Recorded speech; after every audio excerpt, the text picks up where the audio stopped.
મળતી માહિતી અનુસાર સુરત શહેરના પલસાણા તાલુકાના ચલથાણ ગામની ખુમાનસી વાડી વિસ્તારમાં આવેલ એક એપાર્ટમેન્ટમાં રહેતા ઘર માલિક નીરજ મિશ્રા ગત તારીખ 17 એપ્રિલે સવારે રસોઈ બનાવ્યા બાદ ભૂલથી ગેસ ચાલુ રાખીને નોકરી પર ગયા હતા.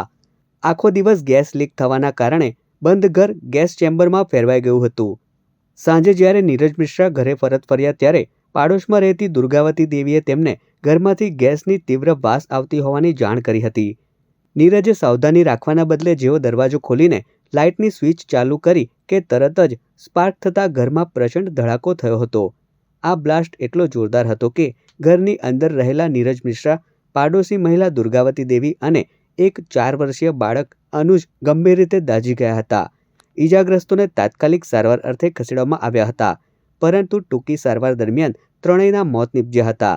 સ્થાનિક સ્તરેથી મળેલી માહિતી અનુસાર આ એપાર્ટમેન્ટના જે રૂમમાં આ ઘટના બની ત્યાં હવા ઉજાસની કોઈ જ વ્યવસ્થા ન હતી. રૂમમાં માત્ર એક બારી અને એક દરવાજો હોવાથી લીક થયેલો ગેસ બહાર નીકળી શક્યો નહીં અને રૂમમાં ભરાઈ રહ્યો હતો.